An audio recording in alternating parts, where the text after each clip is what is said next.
বৃন্দাবনে যাই, তা বৃন্দাবনের হচ্ছে একটাই নাম, কি নাম গো? হ্যাঁ, রাধে রাধে। রাধা ছাড়া কিন্তু বৃন্দাবনের কোনো গতি নাই। বৃন্দাবনের যেদিকেই যাও সেদিকেই শুধু রাধে রাধে, তাই না? কি গো, এক একটা জায়গায় এক একটা কথা প্রচলিত থাকে। যেমন কেউ পুরীতে যদি কেউ বেড়াতে গিয়ে থাকেন, গেছেন পুরী ধামে? ওই তো অনেকে গেছেন বাবারা মায়েরা। হ্যাঁ হ্যাঁ, বাহ, মা আগেই বলে দিয়েছে। পুরীর প্রচলিত কথা হচ্ছে ধাই গিরি গিরি চলো, তাই না? ধাই গিরি গিরি চলো।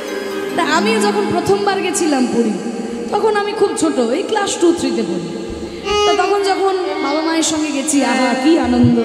সেই উদয়গিরি খণ্ডগিরি পাহাড় আছে না, তো সেই পাহাড়ে উপরে উঠছি। আর ওই পাহাড়ে উঠতে উঠতে একজন পিছন থেকে এসে বলে ধাই গিরি গিরি চলো। ধাই গিরি গিরি চলো, আমি তো ভয় পেয়ে গেছি। ও মা, আমাকে গালাগালি কেন দিল?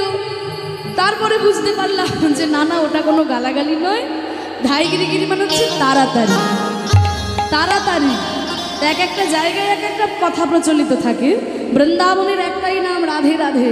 তা চলুন, আমরাও যখন বৃন্দাবনে এসেছি, আমরা একটু রাধা নাম গাইতে গাইতে, রাধা রাধা বলতে বলতে প্রবেশ করি। मैंने रटना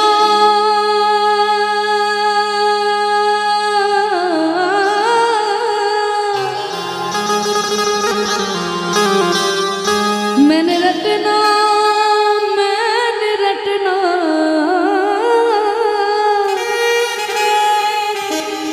मैंने रटना लगायो राधा नाम की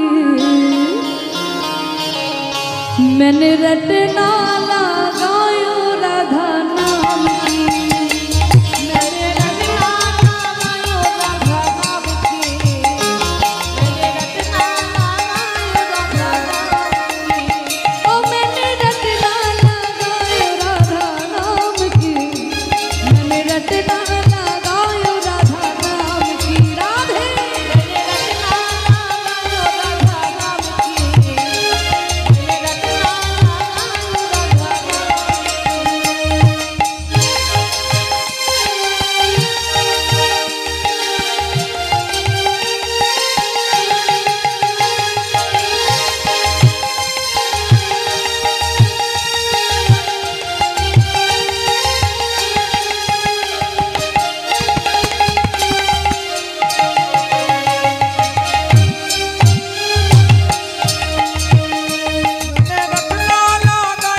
रटना लगायो राधा नाम की। रटना मान होच्छे प्रचार करा। आमी बृंदावने एसे राधा नामे प्रचार करछि। राधा छाड़ा आमी आर काउके देखते पाচ্ছি না। सुन रे मे राधा मेरे गुण रे मे राधा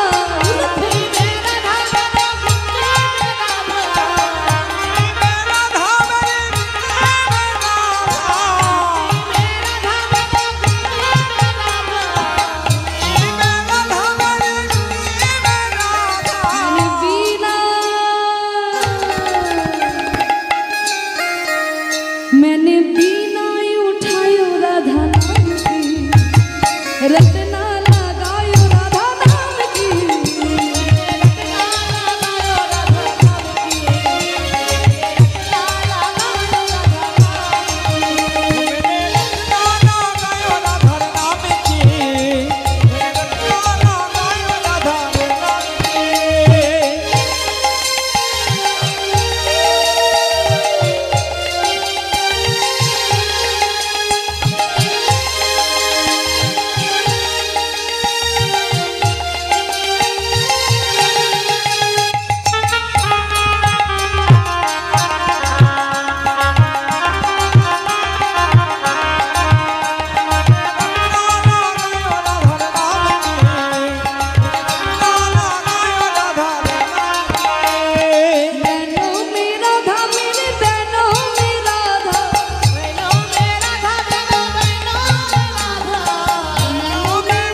পড়েছি।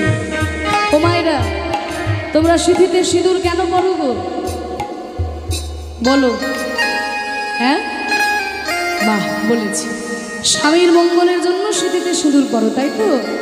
তাহলে সিঁথিতে সিঁদুর যখন পরো, রাধে রাধে বলে পরো? বলো, সত্যি বলো তো?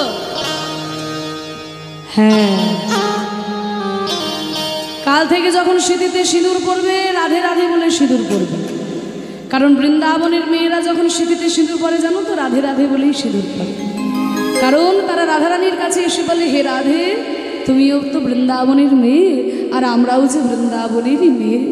কিন্তু রাধে গো, তুমি তো সাধনা করে ভজনা করে গোবিন্দকে পেয়েছো, কিন্তু আমরা তো আর গোবিন্দকে লাভ করতে পারলাম না। তাই তোমার নাম করে আমরা সিঁথিতে সিঁদুর পড়লাম, যাতে ওই দেহপতির ভজনার সঙ্গে সঙ্গে আমরা ওই জগৎপতি গোবিন্দেরও ভজনা করতে পারি। তাই তারা সিঁথিতে রাধে রাধে বলে সিঁদুর পরে। ও মায়েরা, কাল থেকে তোমরা অভ্যেস করবে, ঠিক আছে? রাধে রাধে বলে সিঁদুর পরবে, মনে থাকবে তো? मैंने मांग भरी हो राधा नाम की, रटना लगायो राधा नाम की, मैंने रटना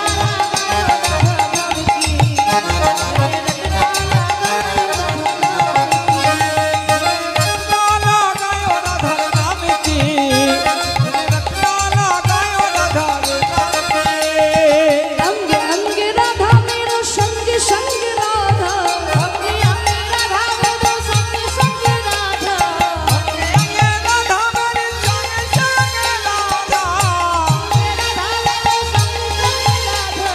मोहन मुरली मुरली बजायो राधा नाम की, रटना लगायो राधा नाम की,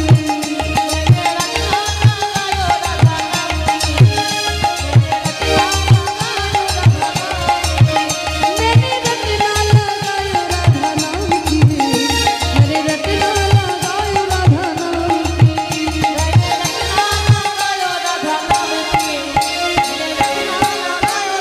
राधे राधे राधा रानी की, राधा रानी की,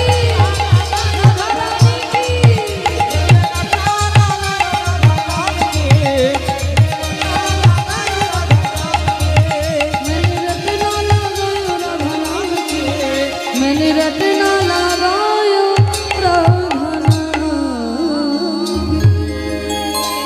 बोल वृंदावन धाम की, राधा रानी की, श्याम सुंदर की, गोस्वामी वृंद की, अपन अपन गुरु महाराज की, हरि नाम संकीर्तन की, আজকের হরিবাসর কি।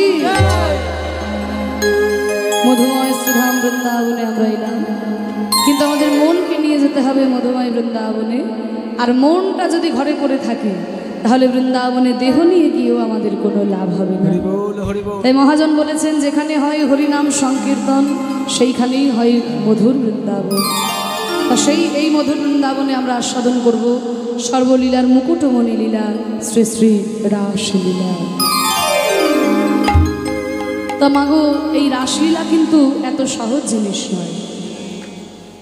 কারণ এই রাসের বক্তাও আমাদের মতো সাধারণ মানুষ নয়, আর রাসের শ্রোতাও কিন্তু আমাদের মতো সাধারণ মানুষ নয়।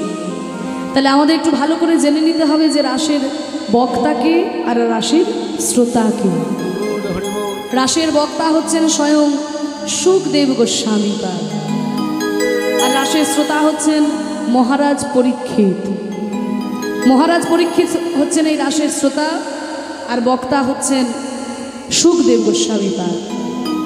মহারাজ পরীক্ষিত যখন মৃগয়া করা মানে শিকার করার জন্য জঙ্গলে ছুটে গেলেন, সেখানে মৃগয়া করতে করতে যখন তৃষ্ণায় কাতর হয়ে পড়লেন, তৃষ্ণায় কাতর হয়ে ছুটতে ছুটতে এলেন এক মুনির আশ্রমে, শ্রমিক মুনির আশ্রম। তা সেই শ্রমিক মুনির আশ্রমে যখন এলেন, শ্রমিক মুনির আশ্রমে এসে দেখে কিনা শ্রমিক মুনি ধ্যানমগ্ন। তা সেই ধ্যানমগ্ন শ্রমিক মুনি মহারাজ পরীক্ষিত তাকে জিজ্ঞাসা করলেন যে, মুনিবর, তৃষ্ণায় কাতর হয়ে আমি আপনার কাছে ছুটে এসেছি, মুনিবর, আপনি কি আমায় একটু জল খাওয়াতে পারেন? ধ্যানমগ্ন শ্রমিক মুনি মহারাজ পরীক্ষিতের কথার কোনো উত্তর দিতে পারলেন না। মহারাজ পরীক্ষিত আবার বললেন, মুনিবর, তৃষ্ণায় কাতর হয়ে আমি আপনার কাছে ছুটে এসেছি মুনিবর, আপনি কি আমায় একটু জল খাওয়াতে পারেন? ধ্যানমগ্ন শ্রমিক মুনি আবারও কোনো উত্তর দিতে পারলেন না। এবার কোনো উত্তর না পেয়ে যখন মহারাজ পরীক্ষিত নত শিরে ওই আশ্রম থেকে বেরিয়ে যাচ্ছেন, আবার সেই সময়ে কলির আবির্ভাব হয়েছিল। এই যে কলিযুগ, ওই কলির আবির্ভাব হয়েছিল ওই সময়ে। কলি মহারাজ পরীক্ষিতকে বলেছিল, মহারাজ আপনার রাজ্যে আমি একটু স্থান চাই। মহারাজ পরীক্ষিত বলল, না না কলি, আমি বেঁচে থাকতে আমার রাজ্যে তোমার কোনো স্থান হবে না। তাহলে আমি কি করব, আমি যাব কোথায়? মহারাজ পরীক্ষিত বলল, ঠিক আছে, একমাত্র স্বর্ণের মধ্যে তুমি স্থান লাভ করতে পারো। স্বর্ণ মানে হচ্ছে সোনা, একমাত্র সোনার মধ্যে তুমি স্থান পাবে। এবার যখনই বলল স্বর্ণের মধ্যে স্থান লাভ করবে, তখন থেকেই কলি সুযোগ খুঁজছিল কখন মহারাজকে উচিত শিক্ষা দেওয়া যায়। আর যখনই মহারাজ পরীক্ষিত দেখুন ওই নত শিরে মাথা নত করে আশ্রম থেকে বেরিয়ে যাচ্ছে, মহারাজ পরীক্ষিতের মাথায় ছিল স্বর্ণ মুকুট, সোনার মুকুট। আর সঙ্গে সঙ্গে কলি ওই মহারাজ পরীক্ষিতের মুকুটের মধ্যে প্রবেশ করলো। আর যেই সোনার মুকুটে প্রবেশ করলো কলির ধর্ম হচ্ছে অহংকার, হিংসা, ছল, জোচ্চুরি, জোয়া, বিদ্বেষ। সঙ্গে সঙ্গে মহারাজ পরীক্ষিতের অহংকার হলো কি, আমার রাজ্যে বসবাস করে ওই শ্রমিক মুনি, আমি মহারাজটাকে একটু জল চাইলাম, আমাকে একটু জল দিতে পারলো না, তবে দেখাচ্ছি মজা।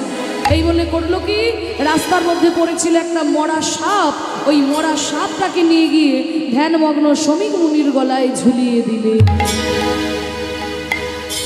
চলে গেল মহারাজ পরীক্ষিত। কিছুক্ষণ পরে শ্রমিক মুনির পুত্র সিংহী এসে দেখে কি না, তার পিতার গলায় ঝুলছে মরা সাপ। অভিশাপ দিয়ে বলে উঠলো, ওরে মূর্খ, আমার পিতার গলায় তুই মরা সাপ ঝুলিয়ে দিয়ে যাস? অভিশাপ দিলাম, 7 দিনের মধ্যে তোর তক্ষক দংশনে মৃত্যু অনিবার্য। শ্রমিক মুনি বলে উঠলো, সিংহী, তুই অভিশাপ দিলি, মহারাজ আমার কাছে একটু জল চেয়েছিল, আমি তাকে দিতে পারি না। সিংহী বলল, বাবা, আমি তো অভিশাপ যখন দিয়েছি অবশ্যই ফলবে। বলে, ঠিক আছে, অন্তত মহারাজকে জানিয়ে দিয়ে যে 7 দিনের মধ্যে তার তক্ষক দংশনে মৃত্যু হবে। এবার মহারাজ পরীক্ষিতকে যখন জানানো হলো যে জীবনে মাত্র 7টা দিন পড়ে আছে, 7 দিনের মধ্যে তার তক্ষক দংশনে মৃত্যু হবে, মহারাজ পরীক্ষিত যখন জানতে পারলেন যে জীবনে মাত্র 7টা দিন পড়ে আছে, তখন সব কিছুকে পরিত্যাগ করে রাজ্যভার সমর্পণ করে দিয়ে ছুটতে ছুটতে গেলেন কোথায় না, হরিকে পাবার দ্বার হরিদ্বার। হরি বল। আমরা টাকা পয়সা, ধন সম্পত্তি, গাড়ি বাড়ি সমস্ত কিছু নিয়ে পড়ে থাকি, কারণ আমরা বুঝতে পারি না যে জীবনের মাত্র আমাদের 7টা দিন। শুধুমাত্র মহারাজ পরীক্ষিতের নয়, আমাদের সবার কিন্তু জীবনে এই 7টা দিনই রয়েছে। এই তো রবি, সোম, মঙ্গল, বুধ, বৃহস্পতি, শুক্র, শনি, এই 7 দিনের বাইরে কি কোনো দিন আমার আপনার মরণ হবে? এই 7 দিনের মধ্যেও আমারও মৃত্যু হবে, আপনারও মৃত্যু হবে, তাই না? তাই 7টা দিন আমাদের জীবনে আছে, আমরা বুঝতে পারি না, তাই ধন সম্পত্তি, টাকা পয়সা নিয়ে মারামারি করি। কিন্তু যখন বুঝতে পেরে যায়, তখন আর কিছু চাই না বলে গোবিন্দ কোথায় আছো বলে তার চরণে ছুটে যায়। তাই মহারাজ যখন জানতে পারলেন জীবনে আর 7টা দিন, তখন সব কিছুকে সমর্পণ করে দিয়ে ছুটতে ছুটতে গেলেন হরিদ্বার। আর হরিদ্বারে গঙ্গার তীরে বসেছিলেন সুখদেব গোস্বামী, তার চরণ দুটিকে জড়িয়ে ধরে বলল, মুনিবর, জীবনে আমার মাত্র 7টা দিন পড়ে আছে পণ্ডিতবর, আপনি কোনো উপায় করুন। বলে, উপায় তো আমি করতে পারি না মহারাজ, তবে এই যে 7টা দিন আপনার আছে, এই 7 দিন আমি আপনাকে অনবরত কৃষ্ণ কথা শ্রবণ করাতে পারি, হরি কথা শ্রবণ করাতে পারি। তাই মহারাজ পরীক্ষিতকে সামনে বসিয়ে অনবরত 7 দিন ব্যাপী কৃষ্ণ কথা শ্রবণ করালেন, হরি কথা শ্রবণ করালেন, দিন রাত্রি ব্যাপী 7 দিন। আর সেই সময়ে মহারাজ পরীক্ষিতকে সুখদেব গোস্বামী এই রাসের কথাও শ্রবণ করালেন। রাসের শ্রোতা হচ্ছেন মহারাজ পরীক্ষিত, আর রাসের বক্তা হচ্ছেন সুখদেব গোস্বামী পাল। তা সেই রাসের প্রথম শ্লোকে সুখদেব গোস্বামী কলম দিলেন, ভগবান পিতরাত্রি শারদোৎ ফুল্লমল্লিকা মিক্ষরম তুম মনশ্চক্রে মনশ্চক্রে যোগমায়ামুপাশ্রিতা যোগমায়ামুপাশ্রিতা ভগবান পিতারাত্রি, ভগবান ওপি মানে ভগবান হয়েও। এইটা বারবার মনে রাখবেন। ওই জন্য আমি বলছি যে যিনি রাসলীলা করছেন তিনি কিন্তু সাধারণ কোনো রাখাল ছেলে নয়, তিনি হচ্ছেন স্বয়ং ভগবান। কিন্তু ভগবান হয়েও, ভগবান ওপি তারাত্রি অর্থাৎ সেই রাত্রিতে। কোন রাত্রিতে? শারদোৎফুল্ল মল্লিকা, শরৎকালের উৎফুল্ল মল্লিকাযুক্ত রাত্রিতে। হ্যাঁ, বিক্ষরম তুম মনশ্চক্রে মনে মনে বাসনা করলেন রাসলীলা করার। যোগ মায়াম উপাশ্রিতা, যোগ মায়াকে আশ্রয় করে তিনি রাসলীলা করার বাসনা করলেন। তাই যিনি রাসলীলা করছেন তিনি কিন্তু সাধারণ কোনো রাখাল ছেলে নয়। হ্যাঁ, অনেকে বলে এখনকার ছেলে যারা যে কৃষ্ণ করেছে রাসলীলা, আমরা করলেই দোষ। বলে বাবা, কৃষ্ণ যেমন রাসলীলা করেছিল, কৃষ্ণ কিন্তু বাঁ হাতের কড়ি আঙুলে করে গিরি গোবর্ধন ধারণ করেছিল। তুমি রাসলীলার সময় কৃষ্ণকে মনে রাখো, আর গিরি গোবর্ধন ধারণ করার সময় তোমার মনে থাকে না? তোমাকে গিরি গোবর্ধন ধরতে হবে না, বাঁ হাতের কড়ি আঙুলে করে তুমি একটা ইট ধরে দেখাও। আগে একটা ইট ধরো, তারপর কৃষ্ণের সঙ্গে নিজের তুলনা করবে।